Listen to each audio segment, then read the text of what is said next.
month, it was $288.35.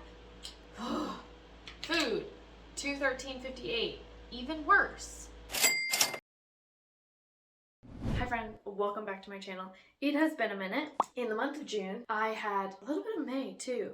Can't remember even the last time I uploaded. I've been struggling with a lot of technical issues on my end, as well as mental health. So I gave myself permission to take a break, and I have felt a very big need to get back into the monthly budget video because that keeps me accountable. Let's jump in. The paint swatches on the wall. We're not going with green in the office. Let me just put that out there. But they are on the wall. They're all over the wall because I went a little wild. Anyways, what we're gonna do today, we're gonna do the cash stuffing box. We're gonna do the cash stuffing envelopes that I started in the month. Jesus, was it the month of June? Yeah, it was the month of June that I started the cash stuffing, the 3 envelopes in my wallet. I'll tell you how that went. We're gonna talk about my debts. We're gonna talk about what's in my savings. We're gonna do briefly what's in my Excel document, and then changes for the next month, which we're already in, July, at the very end. I think that covers it. If you haven't seen last month's video, I started using this finance binder that I created, and it has been holding up fantastic. Let's jump to the debt section. Wow, it's like I had that prepared. The debt tracker. Okay, let me flip you around. So I have 4 categories of debt. Obviously, my mortgage is a lot, and we'll just continue to keep paying it. My car, I paid in June, we have $21,277.16 left. I said I have, how many months? 7 months to pay off my credit card. That's the original balance. I did 2 payments because last month it thought that I didn't pay the minimum when I did this big lump sum. So I had to pay the minimum of $106 and then additionally $195 to bring me down to $2,625.38. I get charged a butt ton of interest on that, which I don't love. Just a reminder, I did this last month. This is my plan for paying off debt, okay? So in 7 months, I will pay off my credit card with ideally $300 extra. And after that, I'm going to put into my emergency fund. It's going to be like almost 3 years putting in emergency fund, and then after that I'll finish paying off my car with the monthly payment of $707. So that's just a little recap. This is my wallet, and I got these off of Etsy at the end of last month because I decided I needed them, and I thought this was a very, very good purchase. I got groceries, I got eating out, and I got miscellaneous, which are my 3 categories that I really needed to pay attention to because my average was way out of control. I also got these mini trackers to tell me what's the date, where it was, how much. If you don't know our situation, my husband and I alternate meal prepping and buying groceries every other week. So I ideally go to the grocery store twice a month, and I pull out $150 per time that I go. The first time I went in June, it was great. I spent $143.28 out of cash. I also used the couponing app Ibotta, highly recommend. Over the past month before that, in May, I gained $25 in savings, put it into my bank account, cashed it, and put it into this sucker. Well, then I went over in other categories, so I ended up using that $25, which I don't think I should be doing. Use what you have in that category. If you don't have the money, you don't have the money. I only take $35 out for each of these extra categories, the miscellaneous and the food category, eating out and miscellaneous. It was really hard, I think, to go from pulling out whatever I wanted from my bank account to then seeing only $35. I went over. It's an experiment. I'm trying to get better. I'm gonna stick with 35 because I really need to do it. But let's talk about food and miscellaneous for the month of June. I tried to be as detailed as possible. If I'm taking something from another pouch, I need to know what's being taken out, and I need to write it on the specific thingamabob. I went to Dollar Tree and I spent $5. And then I went to Goodwill and I spent $34. And then I went and got drinks and I spent $10.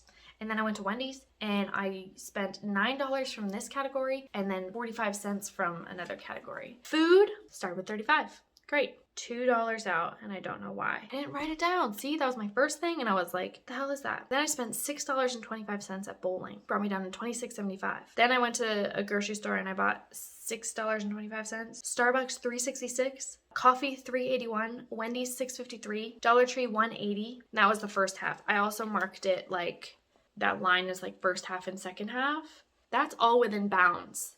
And I was really particular. You can tell those are small amounts. I was really particular about what I was purchasing that first time in June.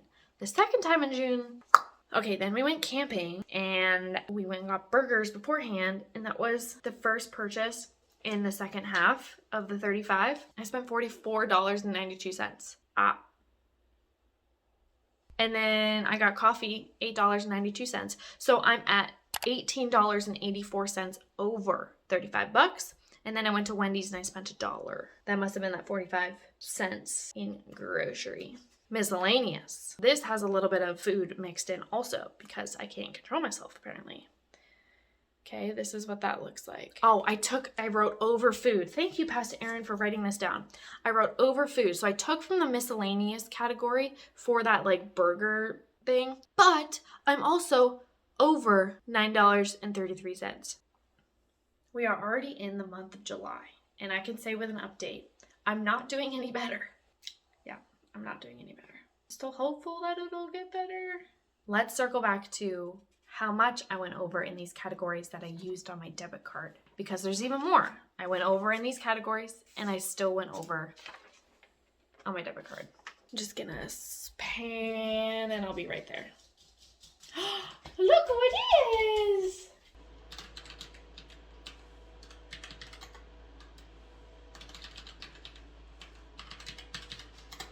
I always have a really hard time doing the Excel document because what I write on this can be confusing. Like I transferred from our joint checking account, but I've paid it through my debit and then I'm paying myself back. Like stuff like that. I'm taking it from my savings after I've paid it, so it's on there twice. Anyways, the total never really ends up equating, which is quite annoying. But let me take you through it as fast as I can. But miscellaneous. I spent $196.77. That includes the 35 cash stuffing. So I'm significantly over. But compared to last month, it was $288.35. Food, $213.58. Even worse. And last month, $147.82 for food. What's going on? I'll talk about needs now because I went to the gas station 1, I love spot, 2, 3, 4, 5, 6, 7 fucking times. $2,102. My God. In debt, $110 I paid my credit card. Ooh. This is very confusing. I hate doing this part. The reason I like doing it is because it shows me how much I'm actually spending in each category. Savings, $208 I pulled out in cash. That includes $154 for groceries and then $35 and $35. I felt super disconnected from my money in June. So this not making sense is like, well, duh, Erin, you weren't really paying close enough attention. 1 week, I spent money on gas 3 fucking times. It's too much.